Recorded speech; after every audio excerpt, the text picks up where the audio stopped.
Kegiatan rutin bagian 2. Untuk membuat kalimat tentang kegiatan rutin, yang perlu diperhatikan adalah jenis keterangan waktunya dan bentuk kata kerjanya. Contohnya always, in the morning, every day, dan sebagainya, itu contoh keterangan waktunya. Sedangkan bentuk kata kerjanya menjadi verb 1 atau verb 1S. Semua itu sudah dibahas secara detail di pelajaran sebelumnya.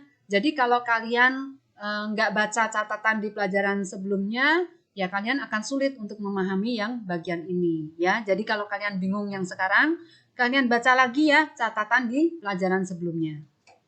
Nah, Miss langsung saja. Ini ada beberapa kosakata yang kita harus hati-hati ya. Kosakata ini adalah jenis kegiatan yang dilakukan ke diri sendiri. Contohnya, brush the teeth, menggosok gigi. Menggosok gigi kan pasti giginya sendiri kan, nggak mungkin giginya orang lain kan. Lalu wash the face, mencuci muka. Wash the feet, mencuci kaki. Wash the hands, mencuci tangan. Nah, itu semua adalah contoh kegiatan yang kita lakukan ke diri kita sendiri. Nah, ada dua hal yang Miss ingin kalian perhatikan saat menggunakan kosakata ini. Pertama, perhatikan bentuknya, tunggal atau jamak. Kalau menggosok gigi itu kan nggak mungkin cuma satu gigi kan, tapi semua gigi yang ada di mulut kita. Jadi pasti bentuk jamak. Brush the teeth. Nggak mau ya Miss kalau ada yang menulis brush the tooth ya. Pokoknya pasti bentuk jamak, brush the teeth. Sebaliknya kalau mencuci muka, muka kita tuh kan hanya satu kan. Jadi pasti bentuk tunggal, wash the face. Nah kalau mencuci kaki, umumnya kan kedua kaki yang dicuci kan, berarti bentuk jamak, wash the feet. Mencuci tangan juga umumnya dua tangan, sehingga bentuknya juga jamak, wash the hands, gitu ya. Nah, selain bentuk kata bendanya, tunggal atau jamak, satu hal lain yang kalian harus perhatikan adalah kata the. Kata the ini, kalau saat kalian menggunakan kosakata ini dalam kalimat, the-nya harus dirubah. The-nya dirubahnya bagaimana? The-nya dirubahnya sesuai dengan subjeknya. Karena tadi kan saya sudah bilang ya, kalau kosakata ini adalah jenis kegiatan yang dilakukan ke diri sendiri. Berarti ke diri si subjek ini kan, maka the-nya harus berubah sesuai dengan subjeknya. Kalau subjeknya I menjadi my. Kalau subjeknya you, the-nya menjadi your. Kalau subjeknya we menjadi our. Kalau subjeknya they menjadi their. Kalau subjeknya he menjadi his. Kalau subjeknya she menjadi her. Kalau subjeknya it menjadi its. Untuk lebih jelasnya kita lihat contoh kalimatnya. Kenapa nggak boleh pakai the untuk kegiatan yang mengacu ke diri sendiri? Kalau kita membuat kalimat I brush the teeth every morning, itu kalau diterjemahkan ke dalam bahasa Indonesia, artinya saya menggosok gigi itu setiap pagi. Aneh kan? Bahkan dalam bahasa Indonesia pun kalau kita ngomong kan, saya menggosok gigi saya setiap pagi gitu kan. Berarti harus diganti the-nya nih diganti dengan my karena subjeknya I. I brush my teeth every morning. Saya menggosok gigi saya setiap pagi. Nah, itu yang kalian harus ingat-ingat ya. Oke, sekarang kita lanjut saja ke soal latihannya. Soal latihannya di sini ada dua jenis. Yang pertama instruksinya adalah rewrite the sentences using the subject she. Rubahlah kalimat-kalimat berikut ini dengan subjek she.